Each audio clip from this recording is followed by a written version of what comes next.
firman Tuhan ya di tempat ini. Asik sekali. Saya tadinya mau bawa, entah kenapa saya duduk di situ sementara lagu terakhir tadi dimainkan. Saya tiba-tiba mengingat Mazmur pasal 3. Mari kita buka saja itu Mazmur pasal 3, kita lihat ini akan seperti apa. Nah, Mazmur pasal 3 itu, saudara kalau saudara baca perikopnya saja Mazmur pasal 3 itu, sabar ya.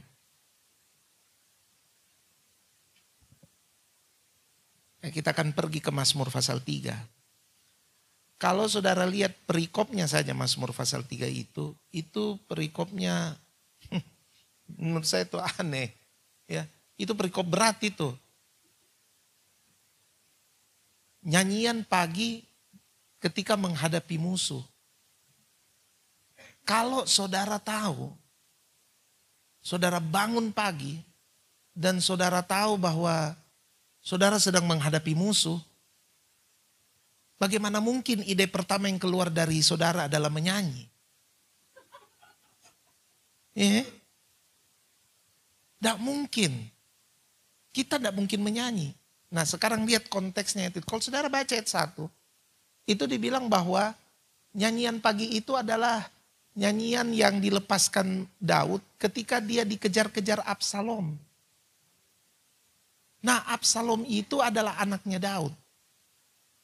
Coba saudara, ya saya mau, tidak tahu ya. Saya pengen saudara, ini firman yang devosi sekali sebenarnya. Coba saudara berpikir kalau saudara ada di tempatnya Daud. Saudara jadi orang yang dikejar-kejar sama anak sendiri. Nah saudara harus tahu dulu ceritanya kenapa ini kan. Kenapa Absalom kejar Daud. Kalau cerita ini sebenarnya telah dimulai dari 2 Samuel pasal 12. Di 2 Samuel, saudara buka-buka saja percaya ada ya. Nanti siapa? Tampilkan saja 2 Samuel 2 ayat 12. Saya akan bicara saja dan kalau saya sebut ayat tampilkan saja. 2 Samuel 2 ayat 12. Nanti saudara pulang, saudara baca di rumah. Tapi saya cerita saja sama saudara. Di 2 Samuel 2 ayat 12 itu Nabi Nathan datang menegur Daud atas dosanya Daud. Jadi Daud itu tidur dengan istri orang. Yang Daud buat itu jahat sekali. Dia selingkuh. Dia tidur dengan istrinya, istri tentaranya, bayangkan. Tentara yang paling setia. Uria orang Het itu setia sekali sama Daud. Bayangkan Daud sudah akali sedemikian rupa untuk menutupi dosanya. Jadi Daud sudah tidur dulu dengan istri Uria. Jadi kan itu ceritanya Daud lagi duduk-duduk di soto istana. Batseba mandi. Dia lihat Batseba mandi. Dia panggil Batseba. Lalu kemudian mereka berzina. Ketika Batseba kasih tahu bahwa aku hamil, Daud langsung putar otak. Macam-macam dia bikin taktik. Kalau saudara baca, menjijikkan sekali lah taktiknya. Salah satunya adalah suruh Uria pulang dari perang, suruh Uria masuk ke rumah, supaya Uria tidur dengan istrinya, supaya kemudian bisa dibangkitkan narasi bahwa kehamilan Batseba ini adalah, ya Uria sudah tiduri istrinya. Tapi Uria saking setianya sama Daud, Uria tidak tidur. Kalau saudara baca, Uria itu bahkan tidur di tangga-tangga istana loh. Dia bahkan masuk rumahnya saja tidak. Begitu loyalnya dia sama Daud. Tapi Daud tidak pandang loyalitasnya. Daud cuma mengurus dia punya dosa dulu. Dia punya kesalahan. Jadi kemudian sampai pada kesimpulan akhir Uria harus mati. Jadi Daud kemudian bilang sama dia punya panglima. Yoab, kau kirim dulu itu Uria paling depan. Kasih dia paling depan. Dan betul saudara. Uria orang Het itu dikirim paling depan dan dia langsung mati.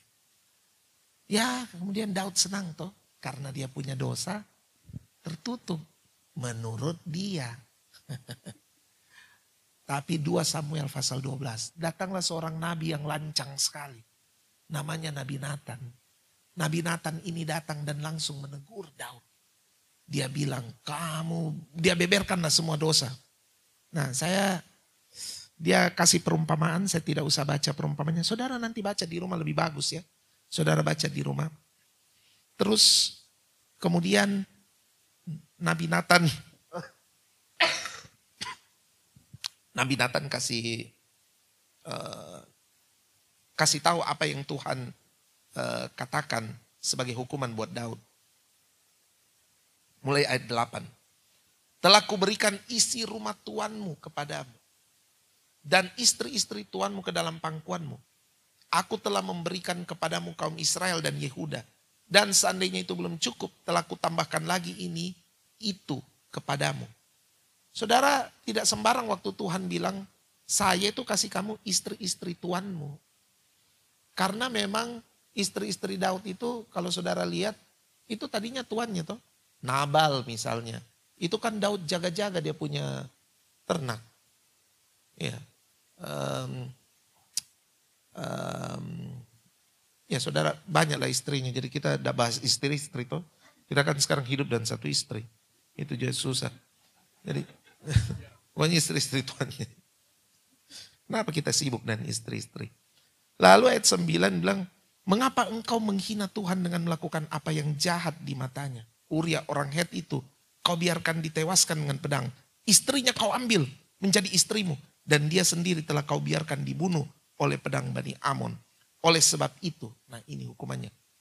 Pedang tidak akan menyingkir dari keturunanmu sampai selamanya. Karena engkau telah menghina aku dan mengambil istri Uria orang Het itu menjadi istrimu. Jadi memang benar apa yang dikatakan Tuhan. Setelah itu pedang selalu ada di keluarga Daud. Pedang selalu ada. Absalom membunuh saudaranya Amnon, ya kan? Karena Amnon memperkosa Tamar. Itu pedang mulai bermunculan sampai kemudian kerajaan itu terpecah dua. Cuma saya harus bilang sama saudara, waktu saya bahas ini, jangan kemudian saudara bilang bahwa, oh berarti dosa-dosa masa lalu kita akan mengikuti kita. Ini perjanjian lama Bapak Ibu. Syukur ya, ini perjanjian lama. Kalau di perjanjian baru, Anda dan saya ciptaan yang baru. Yang lama sudah berlalu, yang baru sudah datang. Jadi jangan pakai kisah ini kemudian bilang, memang tahu betul seperti dikhotbahkan itu hari Minggu. Kita nanti akan diburu-buru. Enggak saudara, enggak begitu. Hidup kita sekarang berbeda. Ya, hidup kita karena Tuhan Yesus sudah menebus. Tuhan Yesus sudah bilang, sudah selesai, sudah selesai. Tapi ini yang terjadi sebelum Yesus datang. Beginilah ayat 11, beginilah firman Tuhan. Bahwasanya malapetaka akan kutimpakan ke atasmu yang datang dari kaum keluargamu sendiri. Aku akan mengambil istri-istrimu di depan matamu dan memberikannya kepada orang lain. Orang itu akan tidur dengan istri-istrimu di siang hari. Sebab engkau telah melakukannya secara tersembunyi, tapi aku akan melakukan hal itu di depan seluruh Israel secara terang-terangan. Jadi saudara-saudara, Absalom itu memang kemudian mengambil gundik-gundik bapaknya, lalu dijejer dan ditiduri di depan rakyat Israel. Jahat sekali. Jadi apa yang Daud terima itu begitu jahat. Begitu jahat. Sebentar kita baca ayat selanjutnya. Tapi kita pergi dulu ke Mazmur pasal 3. Jadi kemudian kita sudah tahu cerita ini. Dia diburu sama Absalom. Absalom yang telah menodai kehormatannya. Mari saya beritahu apa yang dilakukan Absalom. Yang dilakukan Absalom itu adalah yang dilakukan dalam kebudayaan raja-raja yang menang perang. Raja-raja yang menang perang akan selalu memamerkan kemenangan mereka dengan meniduri gundik-gundik raja yang dikalahkan. Kalau bisa dilakukan di depan rakyat, dilakukan. Jahat sekali. Dan itu yang dilakukan Absalom terhadap papanya sendiri. Dia lakukan itu untuk mempermalukan, untuk menodai kehormatan ayahnya. Dan orang seperti inilah yang memburu Daud. Dan herannya saudara-saudara, ide awal Daud menghadapi ini adalah bernyanyi. Saya masih dah habis pikir itu. Kenapa dia harus bernyanyi? Kenapa dia enggak anxiety? Kenapa dia enggak, ya paling tidak doa puasa lah. Atau apa. Tapi dia nyanyi. Saya kemudian, Saya kemudian melihat itu dalam fenomena sederhana. Kalau saudara, sekarang ini banyak sekali rumah karaoke tuh. Coba lihat, perhatikan, saudara pernah perhatikan enggak orang yang pulang dari rumah karaoke? Adakah orang yang pulang dari rumah karaoke masih dengan muka masam begitu? Saya pikir enggak ada. Sepanjang saya pergi-pergi ke rumah karaoke, saya enggak selalu ke rumah karaoke. Biasanya itu dalam rangka reuni. Tapi kalau saya lihat orang di rumah karaoke, itu perpisahan mereka dari tempat itu persis perpisahan gereja sebetulnya. Malah gereja sebenarnya sudah kurang begitu. Karena mereka seperti bersuka cita sekali begitu. Tidak ada itu orang pulang dari rumah karaoke dan tidak ada. Semua pulang dari rumah karaoke. Iya, karena sudah melampiaskan tuh. Sudah bernyanyi. Padahal kita itu kalau dengar, karena di rumah karaoke itu kita menghadapi penipuan sebenarnya. Penipuan yang membuat kita berpikir bahwa suara kita bagus. Saudara kalau nyanyi di rumah karaoke itu the best place to hear your song. To hear your sing. To hear your voice. Itu cara yang terbaik untuk kau dengar bahwa kau bisa menyanyikan lagu dengan sangat baik begitu. Wah itu. Kok rasa suaramu bagus sekali. Padahal mungkin orang di luar kalau dengar orang sudah rasa menderita. Mana ini? Ini di ruangan ini nyanyi tidak bagus-bagus. Tapi kita berpikir kita bagus. Itulah rumah karaoke. Dan setelah kita berpikir kita bagus. Kita keluar dari sana. Kita semua merasa sukacita begitu. Perpisahannya bagus semua. Tidak sama perpisahan gereja saudara. Kadang-kadang kita berpisah gereja itu tiba-tiba kita sudah rapture. Tadi dia datang. Sekarang di mana media? Cepat sekali pulang. Tapi kalau di rumah karaoke kita tidak begitu. Di rumah karaoke kita bisa berkali-kali jabat tangan, bisa berkali-kali itu. Iya, senangnya. Bagus tak suaranya. Nggak tahu juga ya. Tapi saya pikir itulah keistimewaan orang Kristen. Terserah saudara mau lihat sebagai apa.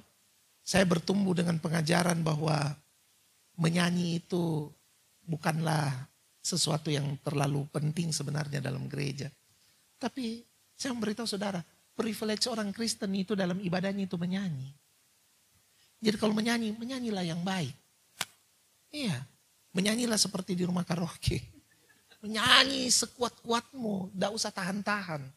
Menyanyi saja. Karena menyanyi itu rilis stres. Menyanyi itu melepaskan stres. Itulah sebenarnya fungsi rumah karaoke ada. Bukan untuk membuat suara saudara jadi bagus, enggak. Tapi untuk merilis stres. Nah kita kembali Daud. Daud menyanyi. Dia menyanyi. Tapi dalam nyanyiannya Daud itu. Kemudian dia berkata seperti ini. Ya Tuhan, betapa banyaknya lawanku. Banyak orang yang bangkit menyerang aku. Banyak orang berkata tentang aku, baginya tidak ada pertolongan daripada Allah. Saudara pernah ingat cerita bagaimana Daud itu dinyanyikan oleh perempuan-perempuan Israel? Perempuan Israel berkata, Saul mengalahkan beribu-ribu, Daud itu mengalahkan berlaksa-laksa. Saya pernah tanya di jemaat saya tanya apakah nyanyian itu lebay? Rata-rata semua bilang lebay.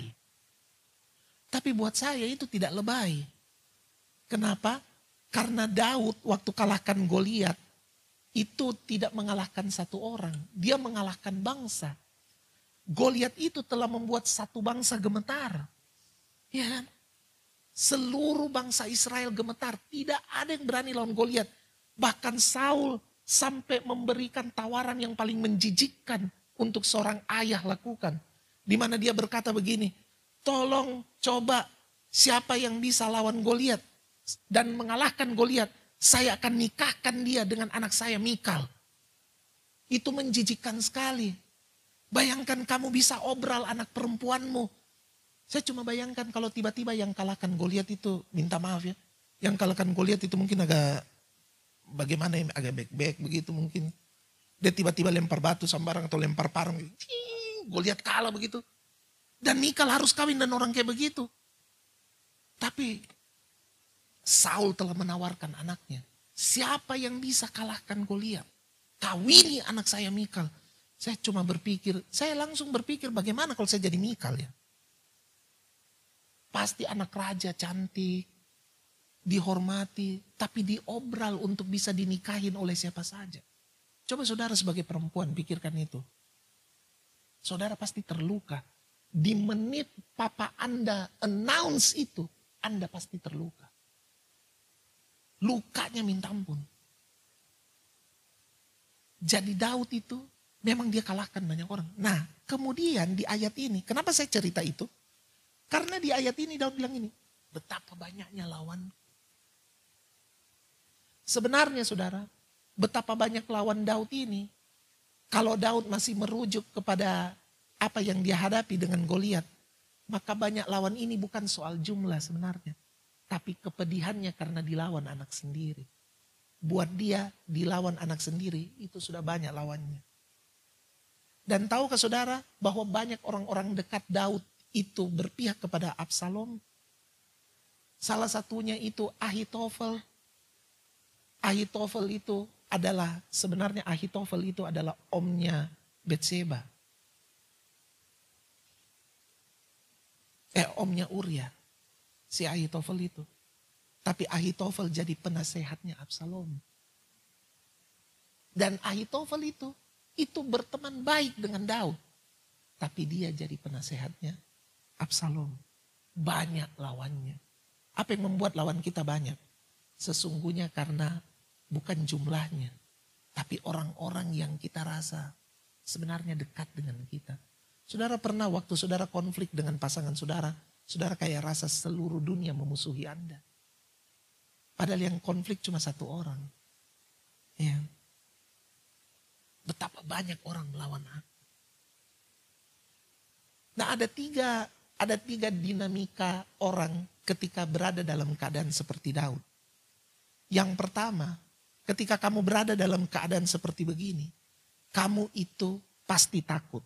Itu yang pertama. Kamu pasti takut. Nah mari kita lihat apa yang terjadi ketika Anda dan saya itu takut. Ketika Anda dan saya takut, maka Alkitab berkata 2 Timotius 1 ayat 7. Oke, kita lihat ya 2 Timotius 1 ayat 7. Kita ambil ininya. 2 Timotius 1 ayat 7 berkata begini. Sebab Allah memberikan kepada kita bukan roh ketakutan, melainkan roh yang membangkitkan kekuatan, kasih dan ketertiban. Orang kalau takut, maka mereka kehilangan 3 pilar utama dari pekerjaan roh. Yaitu kekuatan, kasih, dan ketertiban. Ketakutan itu tidak dilawan dengan keberanian. Enggak. Menurut firman Tuhan, ketakutan diatasi oleh pekerjaan roh dengan mendatangkan 3 hal ini. Kekuatan, kasih, dan ketertiban. Manakala orang takut, maka 3 hal ini yang dilemahkan dari kita. Kekuatan, kasih, dan ketertiban. Kita hilang kekuatan. Begitu kita takut, kita hilang kekuatan. Lihat Daud. Begitu dia takut, dia hilang kekuatan. Ketika dia hilang kekuatan, apa yang dia lihat? Yang dia lihat adalah betapa banyaknya lawanku. Betapa banyaknya lawanku. Saya nonton saudara dokumentari dari David Beckham di Netflix. Dan David Beckham itu pada saat itu dia dapat kartu merah kan waktu tahun 98 itu. Jadi Inggris lawan Argentina, dia dapat kartu merah. Dan kemudian diusirnya dia itu dianggap oleh rakyat Inggris sebagai penyebab Inggris kalah. Jadi dia mendapat ancaman pembunuhan paling banyak. Dan saudara jangan main-main, sepak bola sudah kayak agama. Saya masih ingat ada pemain Kolombia namanya Andres Escobar.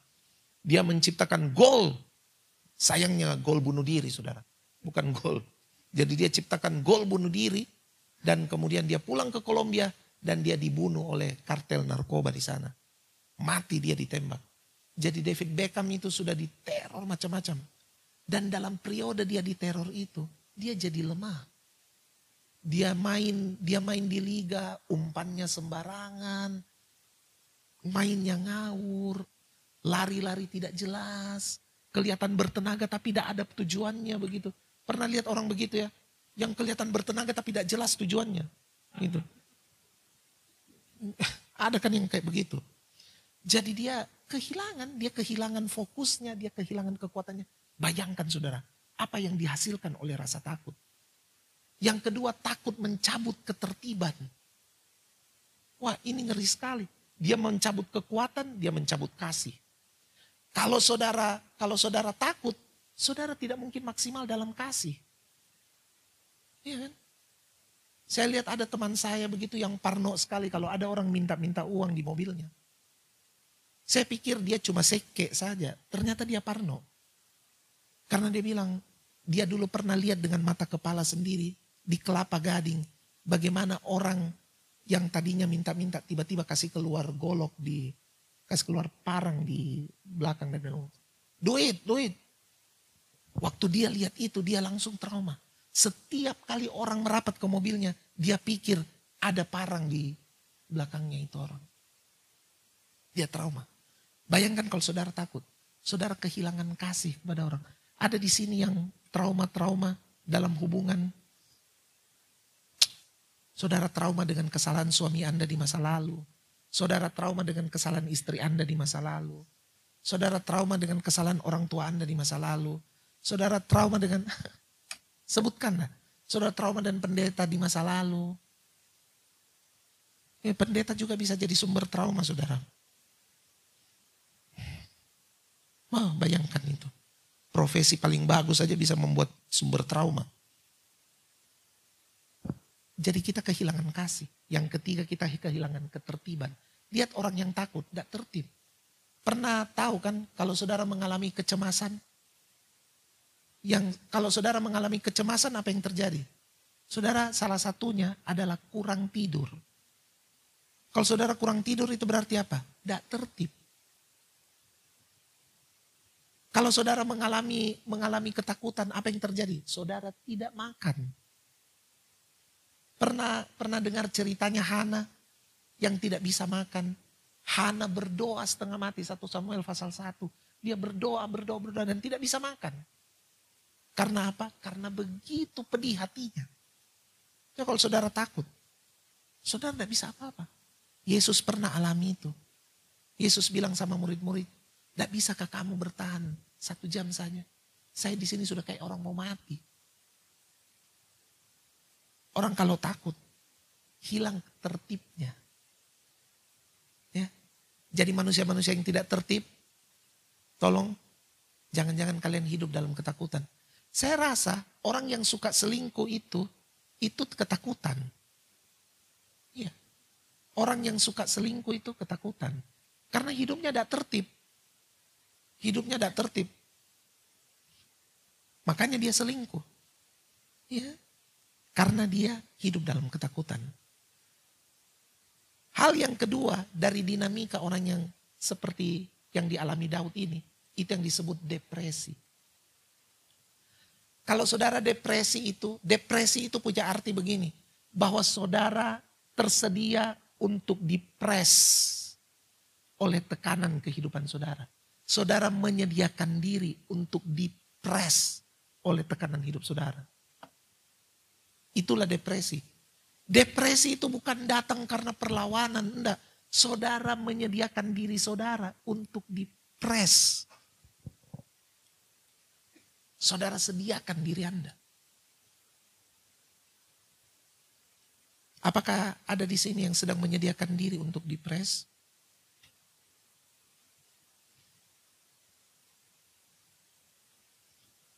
Ada anak muda yang kecewa karena pacarnya berselingkuh dari dia. Jadi mereka LDR. Jadi LDR begitu. Tiba-tiba pacarnya sudah jarang WA. Sudah jarang balas WA, sudah jarang ini. Lalu kemudian dia tahu bahwa pacarnya itu sudah jalan dengan cowok lain. Sudah, wah ternyata dia sudah selingkuh. Saya di sini kuliah untuk masa depan apa. Dan ternyata dia pilih laki-laki lain. Wah kecewa. Kecewa luar biasa. Waktu dia kecewa, dia menyediakan dirinya untuk dipres oleh kekecewaan itu. Apa yang terjadi saudara? Dia kemudian jadi malas kuliah. Dia kemudian, padahal dia anaknya pintar. Dia jadi malas kuliah, malas buat tugas, malas ke gereja, bahkan sampai malas mandi. Satu kali dia punya kakak komsel, datang jenguk dia. Kakak komselnya bilang begini, lucunya itu kau, kenapa kau bikin siksa dirimu begitu rupa? Sementara sementara mantanmu itu bersenang-senang. Sementara mantanmu bersenang-senang, kau siksa dirimu. Apa untungnya buat kau? Kau kira dia mau lihat kau? Enggak. Terus dia tanya, jadi siapa yang lihat saya kak? Bahkan kakak saja baru kali ini datang ke rumah saya. Langsung kakaknya bilang ini, Yesus lihat kamu. Baru dia bertobat. Kenapa mengharapkan kehadiranku yang terbatas? Kenapa mengharapkan kehadiran manusia-manusia lain yang terbatas? Yesus lihat kamu. Roh Kudus ada sama kamu. Dibukakan dari Yohanes pasal 14. Langsung anak ini bertobat. Iya di bodohnya saya. Ya memang kamu bodoh. Kakak komsel yang bijaksana. Jadi dia kemudian tahu belakangan. Dia kemudian menemukan ini.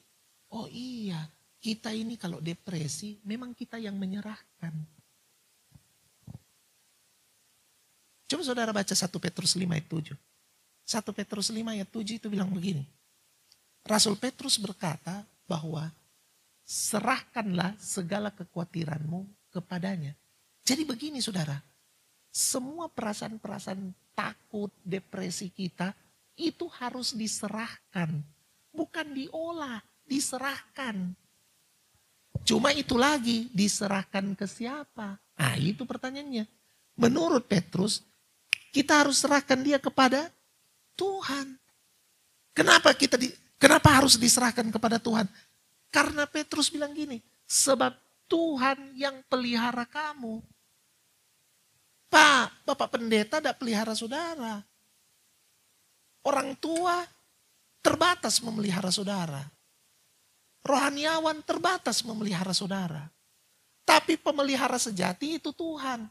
Jadi kalau besok-besok pemimpin Anda, orang tua Anda, saudara-saudara Anda tidak memenuhi ekspektasi Anda, tidak usah terlalu kecewa. Kamu harus yakinkan dirimu bahwa Tuhan tidak pernah mengecewakan. Dia yang pelihara saya, pemelihara sejati saya itu Tuhan. Sudah. Jangan sediakan dirimu untuk depresi. Sediakan dirimu untuk apa? Pemelihara hidupmu. No. Kita tidak. Yang ketiga adalah, kalau kita ada dalam keadaan seperti Daud itu, dinamika yang ketiga ini lucu. Namanya perfeksionisme. Perfeksionisme. Kita kemudian jadi perfeksionis. Perfeksionis dalam arti begini, kita tuntut orang seperfect mungkin, tapi kita tidak tuntut diri kita. Kita tuntut orang harus perfeksionis kepada kita. Harus perfect kepada kita. Orang-orang yang ada dalam keadaan begini. Coba kalau saudara baca Mazmur-Mazmur Daud. Daud dengan telanjang kasih tahu bahwa kadang-kadang kalau dia kesal, dia suka promote dirinya. Untungnya dia lakukan itu di hadapan Tuhan. Bukan di hadapan manusia. Dia suka bilang, saya mengatur persembahan. Saya benci kepada orang fasik. Saya begini-begini. Dia menuntut untuk selalu Tuhan, lihat ini. Saya sudah melakukan yang perfect. Saya sudah melakukan yang perfect. Berapa banyak dari saudara yang kecewa karena saudara perfeksionis. Salah, ini pendeta punya cara khotbah. Ini juga present worship kurang. Aduh, Ini juga sel-sel grupnya kita kurang jalan. Ini juga kita punya, aduh tidak diperhatikan baik-baik. Ini kemana ini uang-uang sekarang? Kemana? Buat apa kita perpuluhan? Kenapa kita harus, kenapa? Ini juga siaran-siaran. Buat apa kita tuntut orang sedemikian rupa? Tapi kita lupa untuk gali apa yang Tuhan sudah sediakan buat kita. Ada orang yang tidak mau masuk gereja, itu hari ini ngomong sama saya begini. Buat apa Pak saya masuk gereja? Gereja sekarang cuma mengambil dari gereja satu ke gereja lain. Jiwa-jiwanya sama-sama aja. Buat apa? Mana mereka pergi kepada yang inilah, yang itulah apa. Padahal Tuhan Yesus berkata, pergi jadikanlah semua bangsa muridku. Dia sudah berkata seperti itu sekian banyak. Kemudian saya ngomong begini. Ada pernah menginjil? Ya, saya memang bagian saya lain, Pak. Saya kan itu kan kita ini terlalu banyak bicara. Kita tuntut macam-macam. Satu kali ada lagi orang datang sama saya, buat saya bro, pendeta itu profesi malas. Aku bilang profesi malas. Iya. Makanya itu saya lebih baik itu pendeta dikaryakan. Urus mi bisnis apa-apa. Daripada topengnya itu pendeta saya kasih tahu kau apa bro. Dia sampai lupa kalau dia bicara sama pendeta. Dia bilang, kau tahu itu topengnya pendeta itu apa bro? Itu topengnya pendeta itu adalah selalu dia bilang begini. Saya di rumah ini saya berdoa. Saya belajar firman Tuhan. Apa? Diam-diam di rumah. Tidak ada memberi dampak. Kita harus menjadi dampak.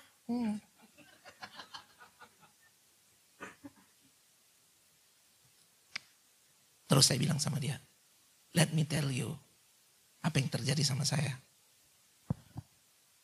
Saya setiap hari belajar firman Tuhan, bukan karena mau berkhotbah, tapi supaya saya bersiap setiap saat, kapan saya bicara sama orang yang keluar dari mulutku firman.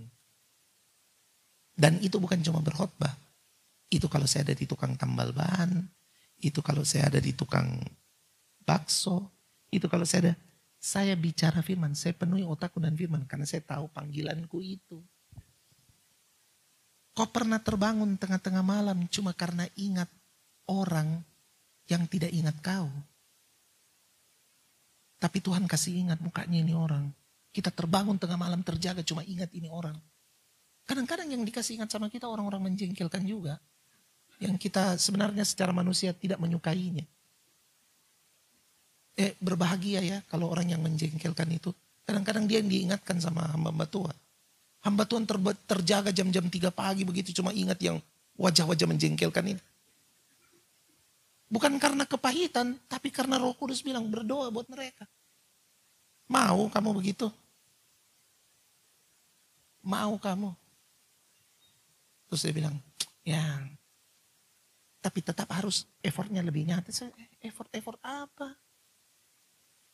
Supaya pendeta juga banyak duitnya. Akhirnya ngomong ke duit lagi. Saya bilang, waduh orang ini kadang-kadang gak mengerti. Tuntutan selalu begini. Kita menuntut orang sempurna kepada kita. Sedangkan kita sendiri tidak melakukan bagian kita. Kamu mau apa? Makanya kau sebagai istri itu harus begini. Kau harus begini. Saya pulang kak kerja setengah mati begini. Kau di rumah santai-santai aku di rumah. Siapa tahu bilang istri santai-santai di rumah. Sembarangan. Tapi kan kita suka begitu. Kita tuntut orang perfeksionis ke kita. Saya masih dapat loh satu kali bertahun-tahun yang lalu. Di satu keluarga. Ada istri yang kalau suaminya pulang dia yang buka sepatunya suaminya. Saya masih dapat itu. What? Saya bilang sama saya, bersuaminya dengan santai bilang, ini sudah budaya. Budaya apa?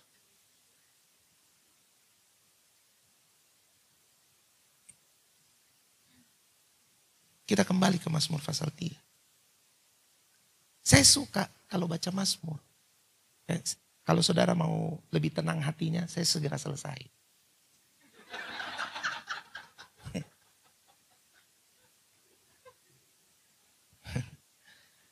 Saya suka setiap kali baca Mazmur. Karena di Mazmur itu ada kata Sela. Tahukah saudara apa arti kata Sela itu? Sela itu punya arti begini. Berhenti untuk berjalan dalam realita kudus. Berhenti untuk berjalan dan mengalami realita kudus. Kalau bahasa sederhananya itu mau bilang gini, masuk dalam hadirat Tuhan. Kalau saudara perhatikan di Mazmur, setiap kali ada kata Sela itu selalu menjadi perantara antara keluhan dan deklarasi. Ya? Daud lagi mengeluh ini. Kemudian terjadilah Sela. Dia walking in the spiritual realm. Dia devosi. Dia diam sejenak. Waktu dia diam, lihat ayat selanjutnya. Beda. Ayat selanjutnya dia bilang apa? Tetapi engkau Tuhan adalah perisai yang melindungi aku.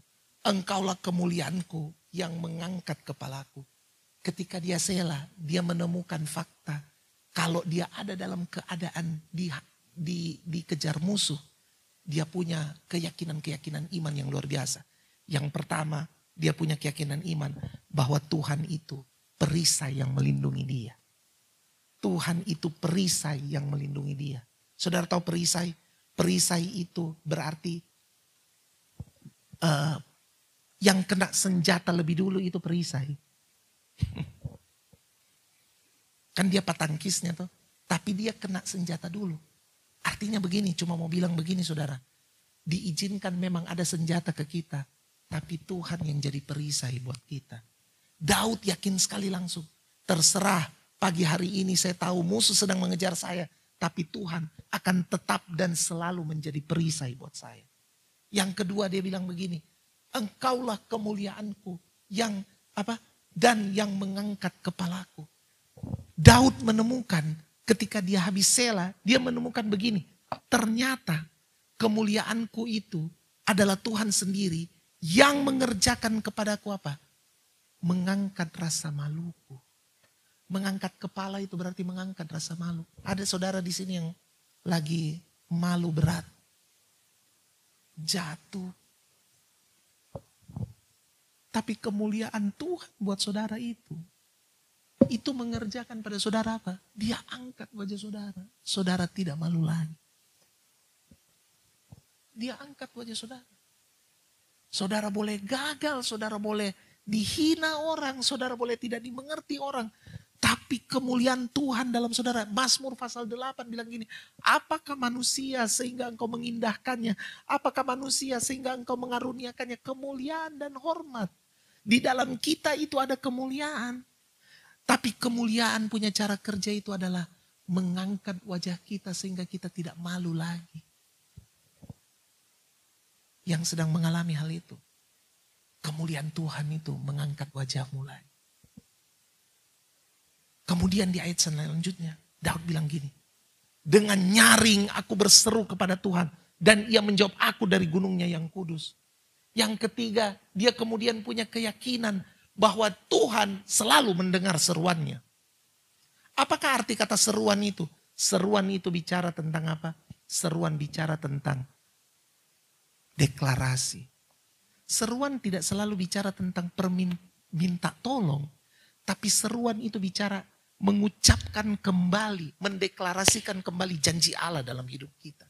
Itu seruan. Dan Daud bilang gini, saya pasti didengar. Saya pasti didengar. Itu hal ketiga. Saya pasti didengar. Saudara harusnya ingat kejadian dalam Yohanes pasal 11. Ketika Yesus membangkitkan Lazarus. Waktu Yesus membangkitkan Lazarus, dia memulai doanya itu dengan berkata begini. Bapa, aku bersyukur kepadamu. Sebab engkau selalu mendengarkan aku. Aku yakin engkau selalu mendengarkan aku. Engkau tidak pernah tidak mendengarkan aku. Itu Yesus deklarasikan. Bahwa Bapaknya selalu mendengarkan dia. Saya heran saudara. Kalau ada orang, kalau ada lagu yang bilang bahwa Tuhan tidak selalu menjawab doa. Ada loh lagu rohani, saya tidak usah nyanyikan ya. Nanti saudara hakimi lagi itu lagu. Saudara dengar di radio, saudara, oh ini yang Pak Pendeta itu ada bilang itu. Ini memang lagu. Jangan, saya tidak mau saudara menghakimi itu. Tapi saya kaget waktu dengar itu. Bahwa Tuhan tidak selalu menjawab doa. Dari mana itu? Terminologi apa itu? Tuhan tidak selalu menjawab doa. Tuhan selalu menjawab doa. Even waktu dia bilang tidak, dia menjawab. Kita kan punya terminologi berpikir kalau doa dijawab berarti iya. Siapa yang bilang? Kalau anakku tanya sama saya, Pak boleh saya main-main di stop kontak? Ya tidak boleh lah, itu jawaban. Masa saya tidak menjawab? Kalau misalnya kau minta hal-hal yang buruk sama Tuhan, kan Tuhan pasti bilang, tidak. Tuhan bolehkah saya kawin lagi sama Raisa? Raisa sudah punya suami. Itu kan berarti Tuhan bilang, tidak. Cuma kan kita selalu berpikir bahwa kalau Tuhan menjawab harus selalu. Loh saudara. Tapi memang ada dimensinya, kita akan mengerti. Bahwa Tuhan itu sebenarnya selalu menjawab ya. Tapi itu kapan-kapan saja kita terangkan. Karena berat. Jadi Daud bilang begitu. Saya selalu berseru dan saya dijawab Tuhan. Lalu kemudian aku membaringkan diri lalu tidur. Aku bangun sebab Tuhan menopang aku. Dia bisa tidur. Saudara, ketika saudara mendeklarasikan 3 hal di atas. Lihat apa yang Daud katakan. Dia mengalami ini. Aku membaringkan diri lalu tidur. Tidur itu pekerjaan yang berat loh sekarang. Ya. Berapa banyak dari kita yang tidur harus pakai stimulasi. Lihat HP. Cabutlah HP dari kehidupan kita. Kita gak bisa tidur, gelisah. Kita harus lihat. Ya selain HP, saudara pergi ke gereja. Karena di gereja biasa kita tertidur. Tapi Daud bilang, aku membaringkan diri lalu tidur. Terus dia bilang, ini yang paling penting. Bukan cuma dia bisa tidur, dia bilang gini, aku bangun sebab Tuhan menopang aku. Jadi Daud kemudian memaknai begini, bahwa ternyata kalau kita bangun hari ini, itu karena ada topangan tangan Tuhan. Lalu dia bilang, aku tidak takut lagi. Sudah, dia sudah tidak takut lagi. Dia sudah tidak takut. Dia sudah tidak takut. Dia malah berdoa Tuhan bangkit. Dan dari Tuhan datang pertolongan. Berkat-Mu atas umat-Mu. Saya selesai saudara. Dengan mengatakan kepada saudara. Hal ini.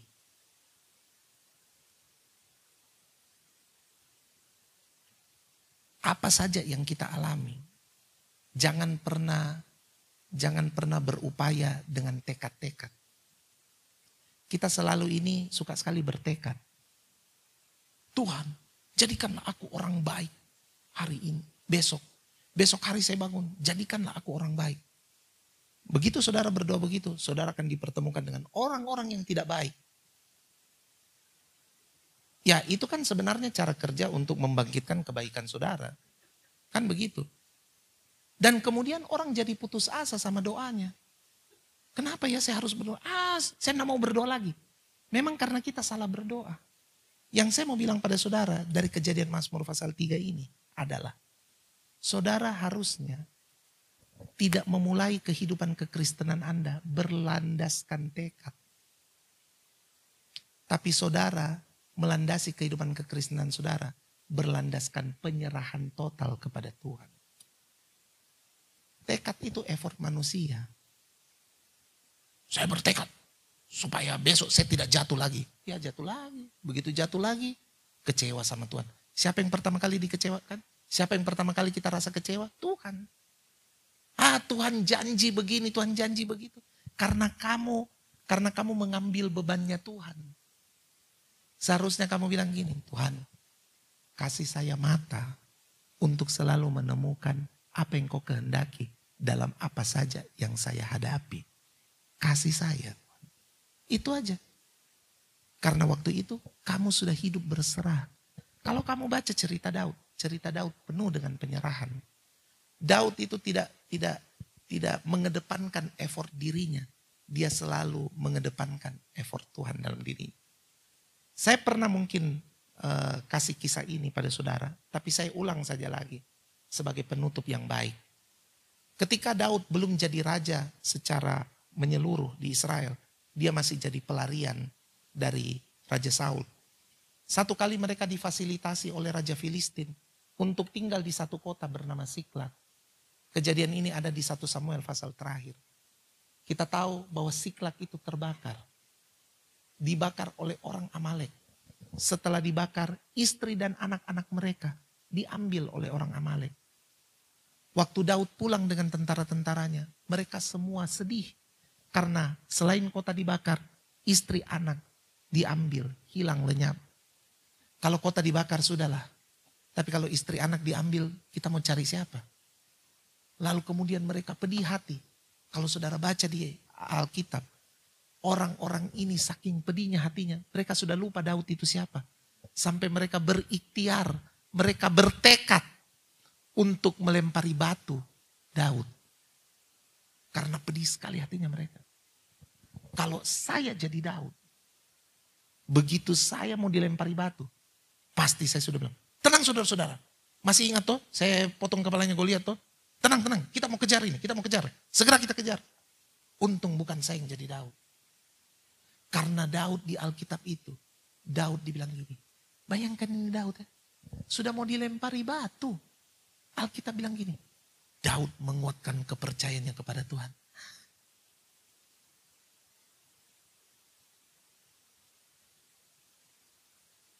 Sudah mau dilempar batu. Masih sempat-sempatnya, Daud menguatkan kepercayaannya kepada Tuhan.